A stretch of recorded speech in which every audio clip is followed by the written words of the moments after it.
Kapayapaan, edukasyon, oportunidad at mas matiwasay na kabuhayan para sa tuwid na daan. Yan ang akin pong ipinapangako. Pumatak na sa 28 sa 100 Pilipino ang nananatiling namumuhay sa kahirapan sa pagbungad ng ikalawang semestre ng taon. Ayon yan sa tala ng National Statistical Coordinating Board. Inihayag din ni Socio-Economic Planning Secretary Andres Cakdak na problema sa seguridad at kapayapaan ang isang factor sa poverty incidence ng bansa dahil sa dulot ng economic activity. Nagkaroon po ng pagkakataong makausap ang ilan sa mga malalaking negosyante sa ekonomiya sa pag-usapan namin ang mga plano para sa surplus reduction, panlipunan, unlad.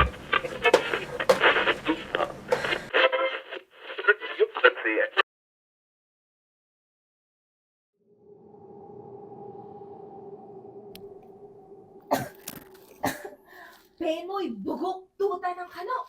Isama mo pa yung mga taga-DPWH na yan. Ano ang pumasok sa isip nila at gusto nilang pasabugin yung komunidad ng mahihirap sa lungsod? Mga bugok talaga. Dapat ang pasabugin nila yung mga engot sa Malacanang. Hindi ang komunidad. Gusto pala nila gera. Mga daga! Sino ka? Kung saan-saan sumusulpot, sumisiksik, ang dumi-dumi! Nasaan? Nasaan ka? Ang dami mo namang tanong, eh di hulaan mo. Morito, saan ka nang galing? Bisita ka ba? Baka nagkamali ka lang ng pasok ng bahay. Kasi paano ka nakapasok dito? Hindi na importante kung sino ako o saan ako nanggaling. Kayo, ikaw, ang pinag-uusapan natin dito. Kayong may hirap na daga. Aba, hindi ko gusto yung tabas ng dila mo Nang anak, nagsusumiksik dito sa Baguio. Umalis ka na nga! Ano ba kasi ang ginagawa mo rito? Parang nahihirapan kang huminga. Wala kang dapat ikatakot, Carmen Dionida. Ano? Kilala mo ako? Siyempre naman, lagi ka na sa TV, di ba? Ini-interview ka tuwing may mga rally. Oo, ako nga yun. Handali lang, ma'am. Mawalang galang na ho. Ano ka ba? Police? Reporter? Ano ba to? Talaga bang hindi mo ako nakikilala? Sabi hindi nga. Ang gulo-gulo mo naman kausap. Paupo ka muna.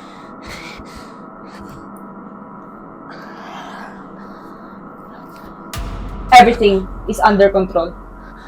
Teka, sinong kausap mo? Wala. Sila. Ikaw. Ano ba to? Iniimbestigahan niyo ba ako? Kaka-opera mo lang, di ba? May sakit ka pa. Ang dami mong sakit. Bakit ba kasi nanonood ka pa ng mga balita? Ang ingay, ang gulo, puro kahirapan, trahedya. Bakit? Ang gobyerno kasi bigla-biglang magdedeklara laban sa may hirap. Aba, gera pa lang gusto nila. Sige, gera ibibigay namin sa kanila. Kaya kasi may hirap, lahat na lang kung hindi nyo inaasa, isinisisi nyo sa gobyerno. Responsibilidad kasi nila yon dahil nahalal sila. Ang kaso, itong mga politiko, ano iniisip nila? Pansarili nilang interes. Pabigat na nga kayo, humahad lang pa sa pag-unlad. Ngawa ng ngawa, galit na galit, wala namang nagagawa. Teka nga lang. O sige, pasisimplihin ko. Matanda ka na at may sakit. At ngayon, nag-iisa. Kayong mga aktivista talaga, wala kayong magawang matino. Ikaw ha, kung sino ka man, hindi mo kilala kung sino ako, kung anong pinagdaanan ko, at kung anong pinaninindigan ko. Sige nga, maming, nakikinig ako. Hindi ko kailangan magpaliwanag sa'yo. At bakit ko lang hindi? Interesado ako.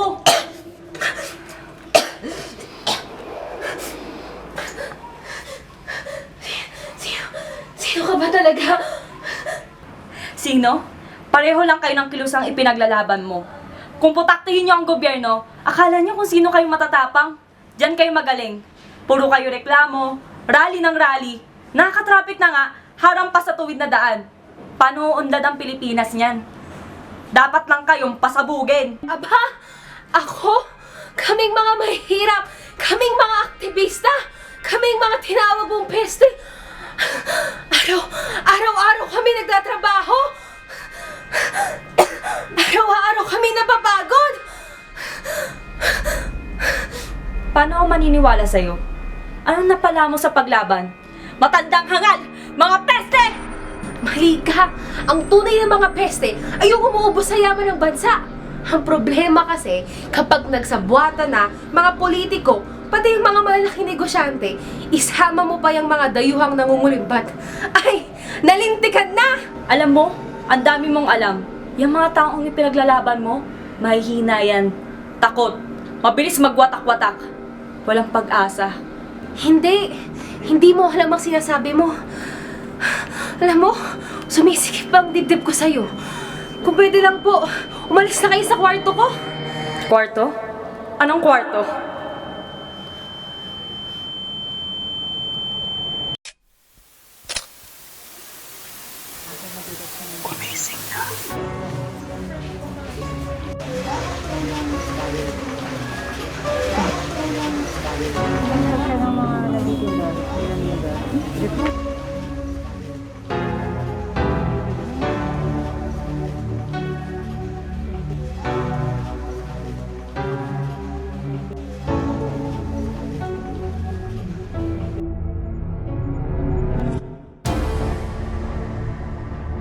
Shoeshine! Shoeshine kayo dyan! Malinis sa sapatos! Shoeshine! Natin! Shoeshine! Manang! Kumatang kayo! Tilat lakok na punas!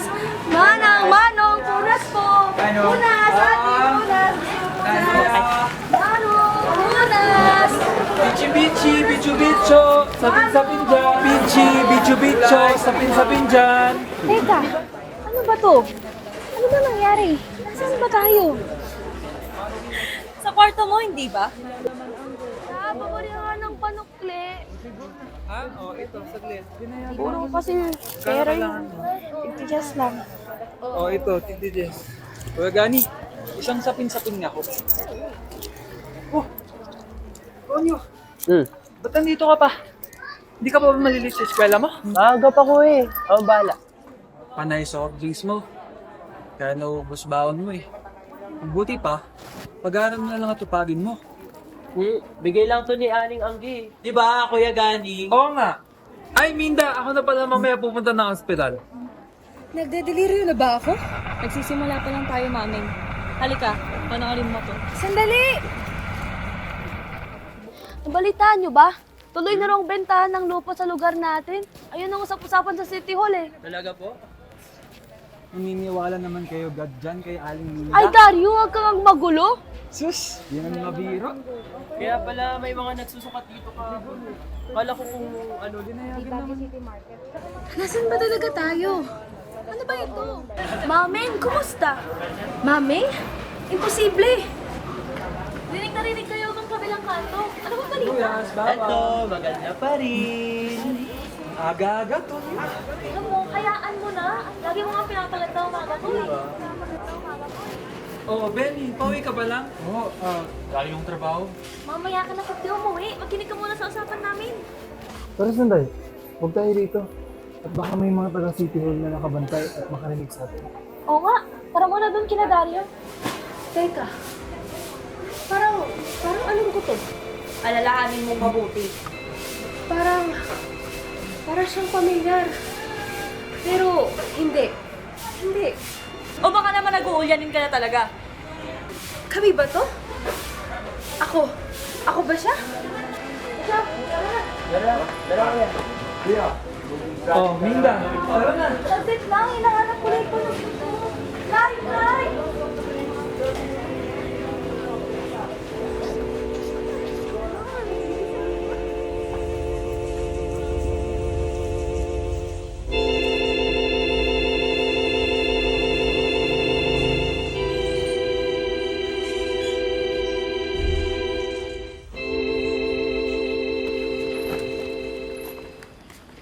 Ay, Diyos ko po.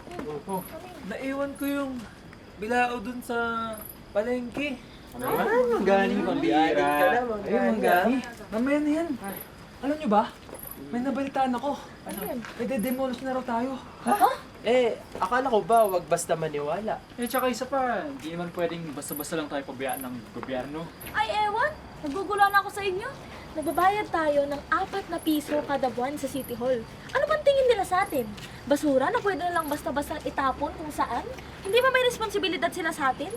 Ang kaso, kasi wala naman silang ginawang konsultasyon. Kaya nga, mukhang tayo na mismo ang kailangang mag-imbestiga. Alamin muna natin kung totoo yung balita.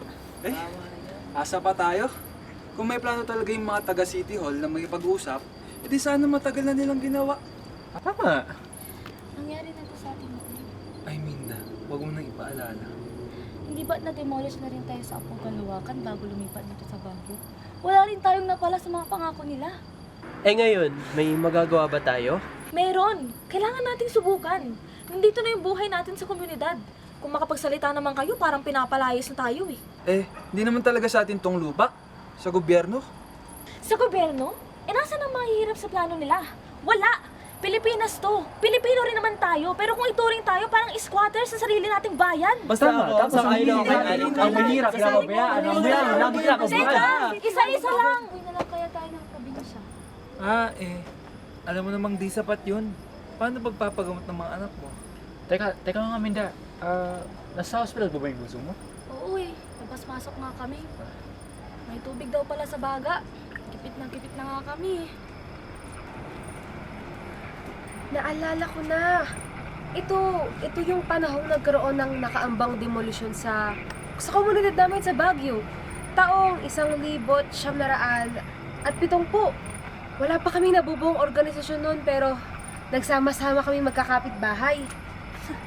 Nagsama-sama?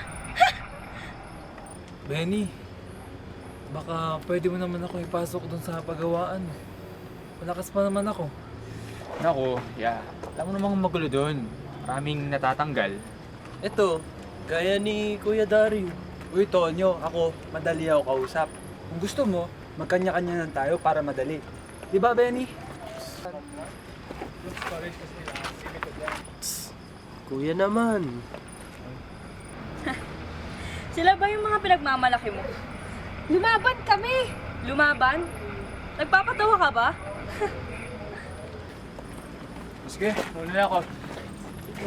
Rani, Minda. Ingat ka. Sandali, Benny! Sandali lang daw, Benny! Nasaan dyan yung sinasabi mo pagkakaisa? Na hindi ka nga nila naririnig at wala naman talaga nakikinig sa'yo. Ikaw, Dario, lagi mo na lang talagang pinagdidiskitahan ng tao. Sige, magkampiyan kayo. Gani, mauna po ako. Oo, sige. Hintay. Hindi mo ba naisip na kaya kayo gustong palayasin noon kasi sagabal kayo sa paglago ng ating ekonomiya?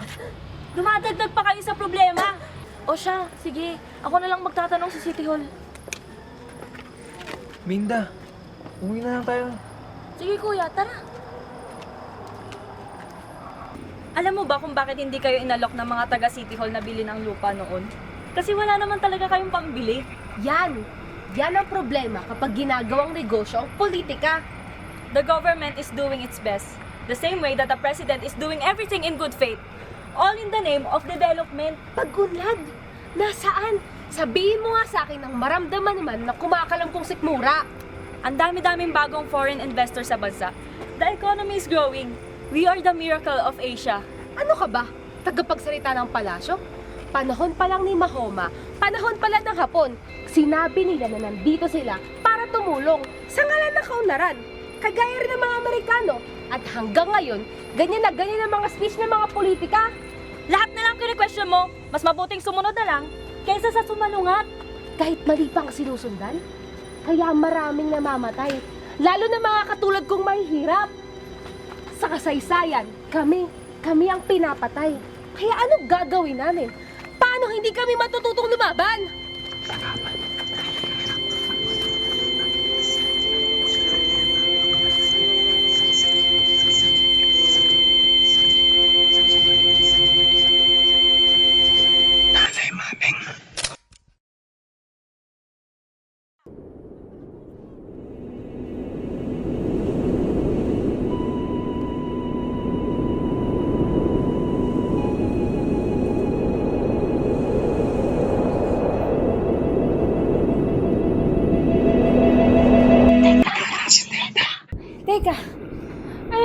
Anong ginawa mo? Dekada 70. Mahilig yun sa mga pagpupulong, di ba? Para maalala mo.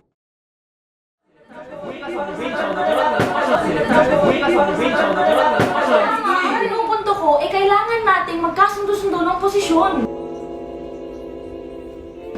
Hindi ba't sa huli, mga mayayaman nyo rin palang kapitbahay ang gusto magpa-demolish sa komunidad ninyo? Hindi ba't panghudas ang tawag doon? Para sa lahat ng lupa na ito, hindi lang para sa iilan. Pumayag na lang kasi tayo sa inalok na relokasyon. Saan? Sa Tublay? Di ba parang ang layo naman sa trabaho? Kahit nga po sa eskwela eh. Sigurado po kayong bibigyan tayo ng bahay doon? Hindi dapat tayo pumapayag na tratuhin ng ganito lang. Tsaka anong gagawin natin sa bahay kung walang ikabubuhay? Tama, isa pa. Parang wala namang malapit na trabaho sa mga buwisit na reloksyon na yan. At wala tayong mapagkukuhanan ng mga pangangailangan natin doon. Malayo yun. Kasi nga, pugad daw tayo ng mga kriminal. At maraming magnanakaw dito. Bakit? Sa ating mga mahirap ng bamay mga kriminal, ginagawa lang naman nila yung rason para paalisin tayo rito. Kung ayaw natin sa relokasyon, pwede namang umuwi sa kanya-kanyang probinsya eh. Hindi naman sa ayaw natin ang mas maayos sa sitwasyon. Ang problema kasi dahil, mas masakol ang mga sitwasyon ng mga relasyon nila. Kailangan kasama tayo sa mga plano nilang pangkaunlaran. Hindi yung demolisyon lang ang solusyon nila. Tutulungan daw tayo ng barangay. Mula na ko rin nila. Ang sabi nila, Ach! Ang baho! Ano ginawa mo sa kanila?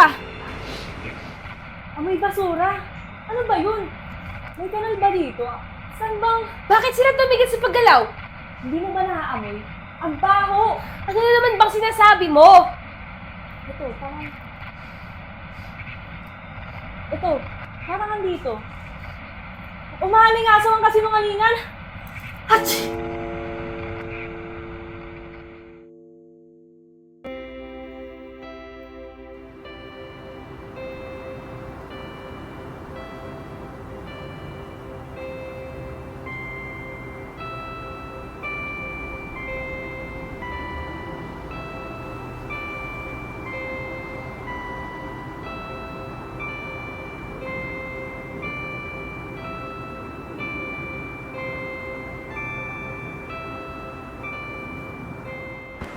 Ma'am, pakiusap naman ho. Ma'am, ano po bang pwede kong gawin? Nasa inyo ho yan, misis. Kung makikipagtulungan kayo. Nandito lang naman kami para tiyakin na magiging maayos ang lahat. Sige ho, kahit ano po yan, ma'am. Basta para sa punso ko nasa ospital. Hindi, ano ba? Bibigay namin sa inyo lahat ng serbisyo sa center at ilalapit pa namin kayo sa ospital. Basta kailangan nyo makumbinsi lahat ng tao na pumayag na lumayas o pumayag na mapag-iba. Basta kayo nang bahala. Paano ang tindahan ko? May konting cash assistance rin. Hindi naman namin kayo pababayaan eh. Ano ba? Ano pong ginagawa mo? Tigilan mo nga sila! Kailangan mabigyang daan ang proyektong pangkaunlaran ng gobyerno sa anumang paraan. Hindi nanggugulo ka! Sila tong magugulo at nagugulangan pa. Ito pa.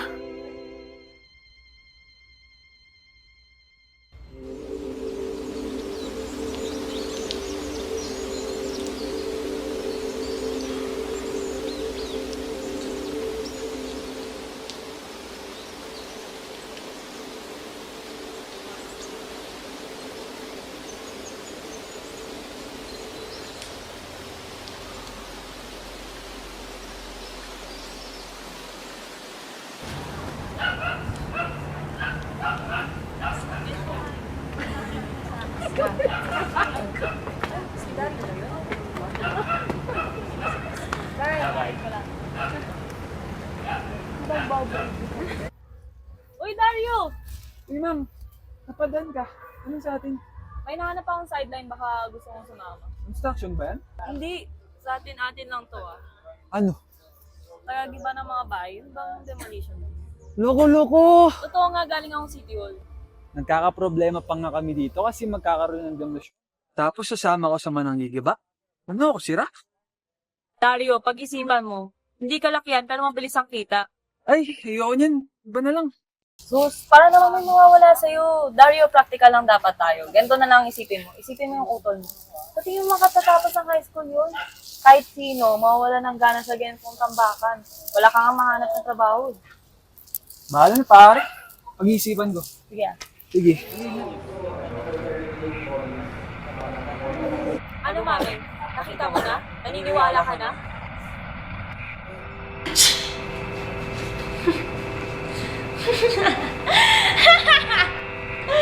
Mami nga!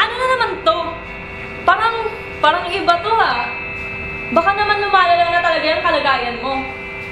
Tingnan mo nga, ibang-iba to sa meeting place nyo kanina. Diba? Ano ba gusto mangyari? Ano bang gusto nyo? Hintayin na lang natin ang pagdating ng mga bulldozer. Sige, katungan mo ba? Sabi sa'yo, mami ko yung binatbat ng mga to. Naghuhudasan! Ikaw ang hudas. Langgam nga, kapag sinira mong bahay, nangangagat. Tao pa kaya? Sige, pumunta tayo sa paborito ko.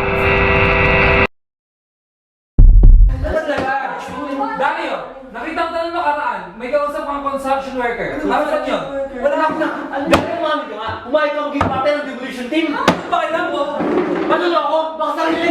Bakit ikaw? Kala mo kung sino ang magaling? Alam naman natin lahat na riskilong ka sa paggawa ni Mr. C. Bayaran ka! Wala kang alam.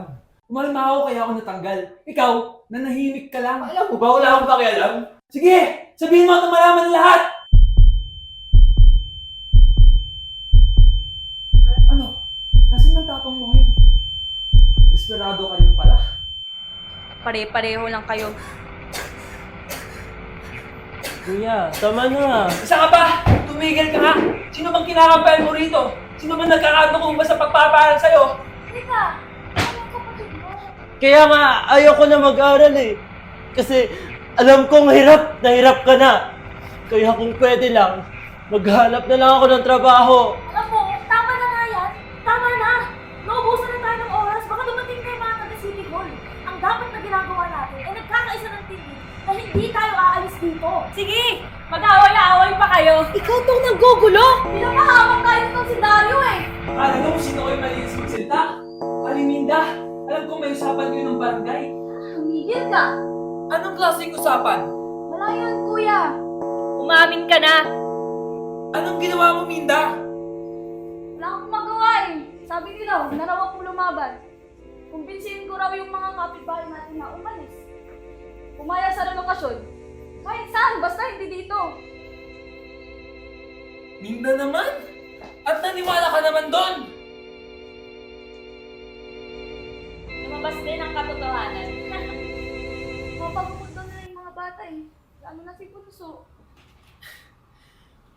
Minda naman! Ilang beses na natin ito pinag-usapan, di ba? Naisip ko naman, pwede naman tayo bumalik sa probinsya kung sakali. Akala ko po ba, sama-sama tayo. Ano ba? Ngayon pa ba tayo magsisisihan? Sinabi ko na sa'yo ng Minda, wala na tayong mauwian doon! Lagi mo namang sinasabi yan, kuya eh. Pero ayaw mo namang pag-usapan. Ilang beses ko bang pagsisiksikan dyan sa kokote mo na wala na tayong lupa? Ano, mami? Suko ka na ba? Sinabi ko naman kayo sa'yo, magpahinga ka na lang. Tingnan mo nga sila. Mga desperado, may hina, duwag, nagdudupangan. Mali ka! Alam ko tong alaalang to! Ang lakas ng loob mo. Kung tutuusin, hindi mo mapagkain sa mga kapitbahay mo. Di sa sarili mong bahay, naisahan ka. Nagpaisa ka. Nagpaabuso! Medyo mahina! Tumigil ka! Mahina ka! Mahina! Parang yan lang, nasaktan ka na. Akala ko ba matapang ka?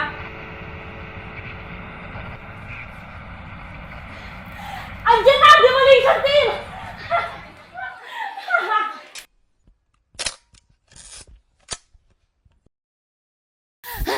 Diyos ko po! Diyos ko po!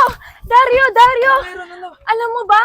May mga taga City Hall na. Nagsusukat sila sa mga pwesto natin. Ano? Nandito na sila agad? Oo, dito na Tara, sila. sunod na tayo!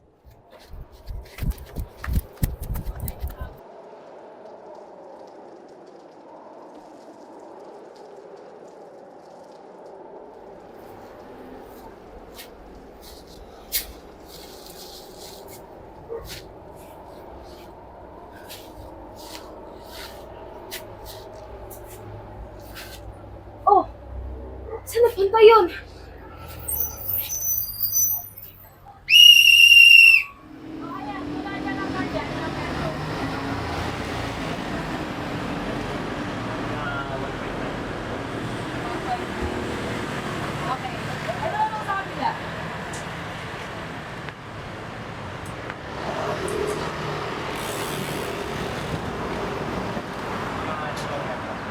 Dalawang metro? Kulang yung 2 metro. Sige, malalagyan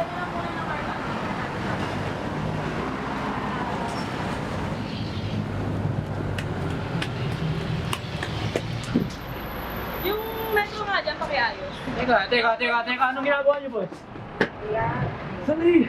Gawin niyo Di ba sabi niyo metro dyan. kayo dito? Pwedeng gamitan niyo na ng lubid, pangharang ba? Ah, sige. Akala ko ba nagdala kayo ng alambre? Bakit ayan yung dala niyo? Aba, ako? Ano ko ikaw? Yan na nga ba yung sinasabi ko eh.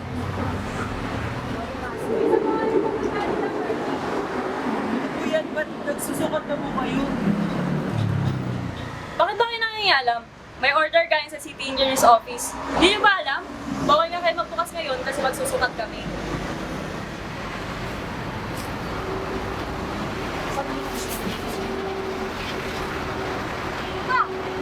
Magpapapel ba kayong dala? Talaga namang mga lintik oh. Doon na nga muna kayo, nakaharap kayo sa amin eh. O kayo, ba't kayo tumitigil? Tuloy ang pagsukat! Tuloy! Kung ko sa inyo, aalisin ko na yun bago pa dumating si Nanay Mame. Nino? Ayun o, si Nanay Mameng. Pwes, hindi ko yan kilala. Yan! Yang pagbumukhang yan! Kilala kita!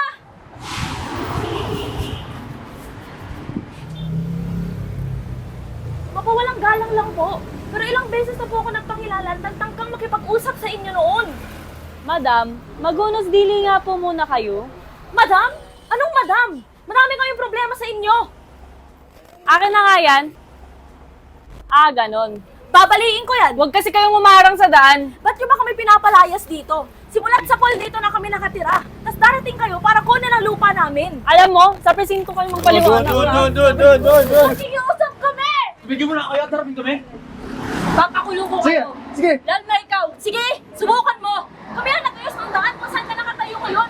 Ngayon mo sa akin sabihin. Kanino to? Kayo ah. Matitigas na kayo ah. Nakala na ang pulis! Pulis! Pulis! Pulis! Pulis! Hoy! Tumigil nga kayo dyan! Ikaw! Ako? Huwag kang kikilos sa masama. Hindi mo kami matadala sa takot! Ano bang kasalanan namin? Kanina ka pa! You have the right to remain silent. Everything you say can and will be used against you in the court of law. Tigil ka nga yan!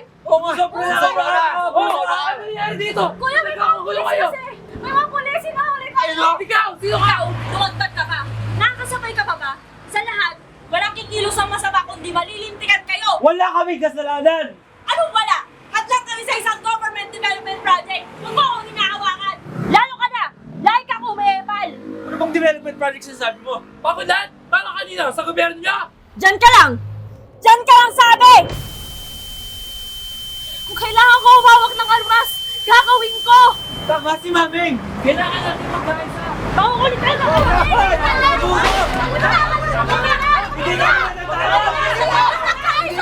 Sabihin mo yan sa mga taga-City Hall at ako ko ang sukatin lahat ng lupa!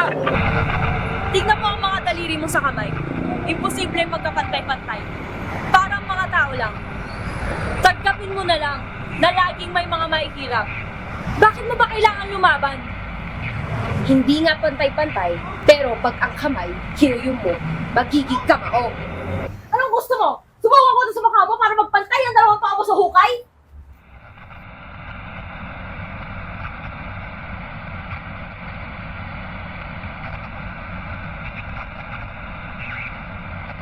Nakita mo na? Napigilan namin ang demolisyon. Sus, isang lugar lang naman yun. Napakatindi pa rin ng kahirapan. Marami pa rin magsasaka ang walang lupa. Marami pa rin ang walang trabaho. At mababa ang sahod. Tama ka. Pero, patuloy ako sa pagkilos. At hindi lang ako, marami kaming nagpapatuloy. Kailan ka ba mapapagod? Bakit ba hindi ka na lang tumigil sa pagkilos?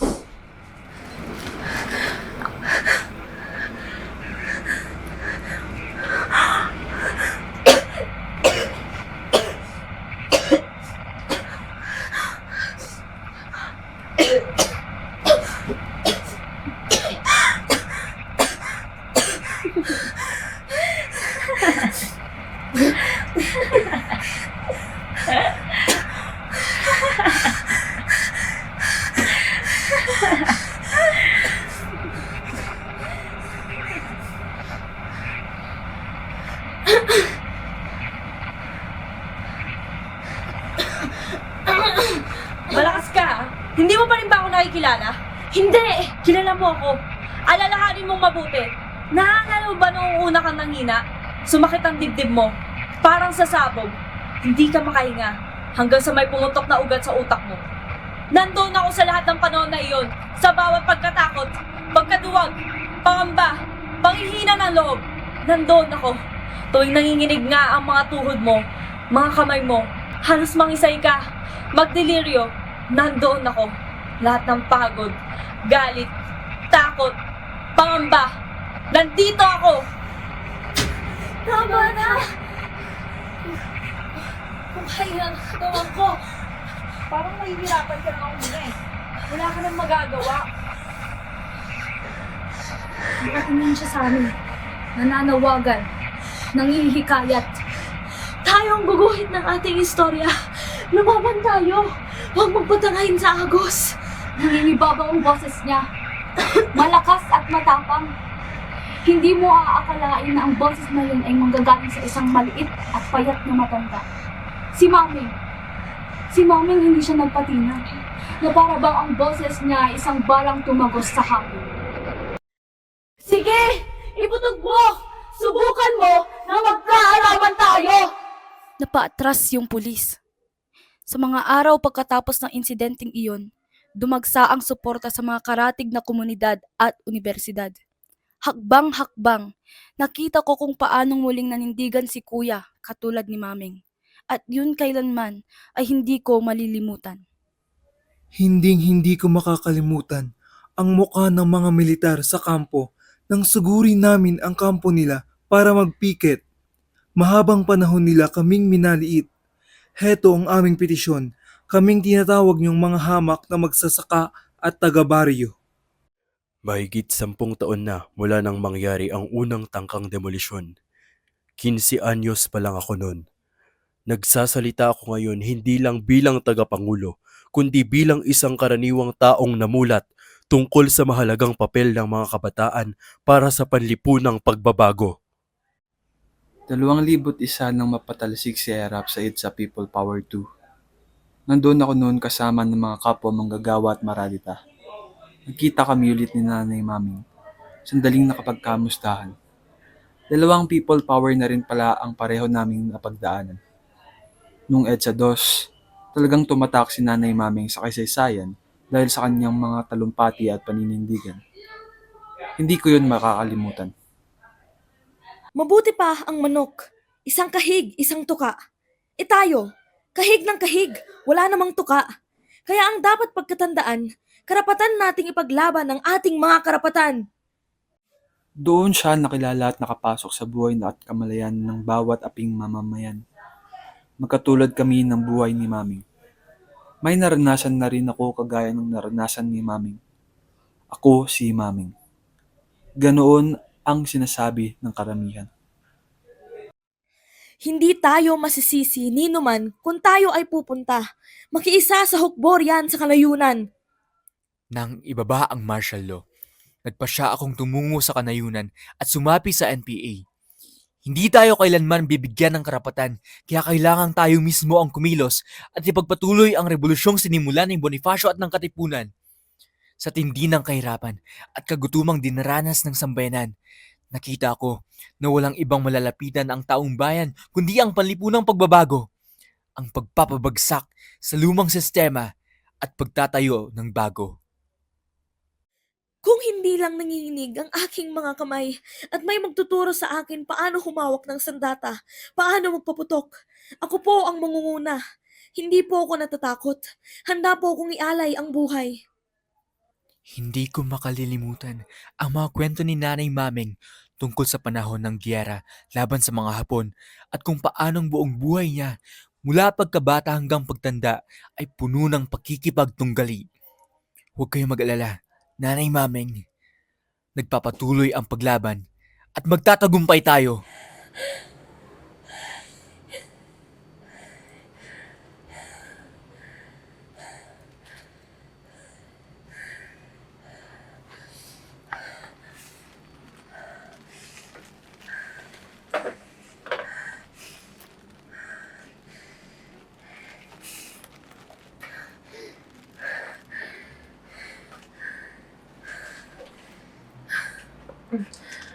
Maraming kagaya nila Benny, Minda, Gani, Dario, at Tonyo.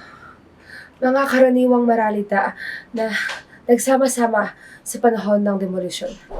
Sumama sa picket line, nakipamuhay at nakipag-aralan kasama ng mga manggagawa at magsasaka. Marami sila. Maraming tulad ni Minda, Benny, Gani, Dario, at Tonyo na nagpasyang bumundok at itaas ang antas ng pagkikipaglaban.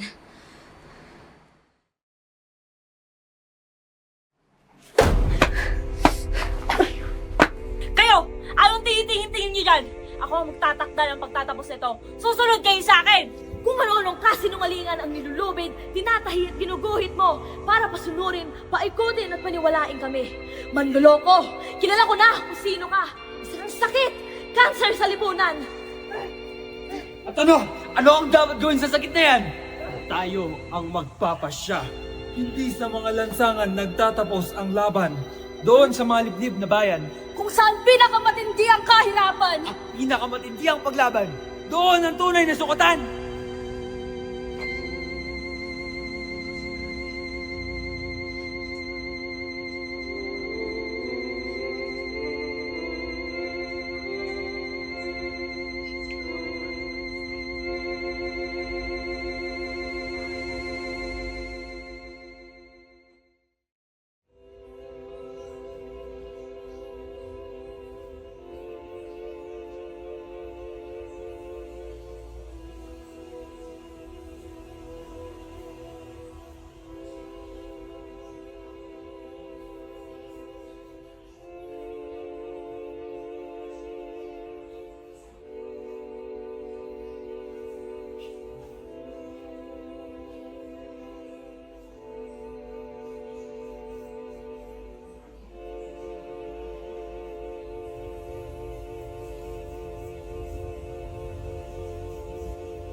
Hanggang may dugong dumadaloy sa akin. Lalaban at lalaban ako!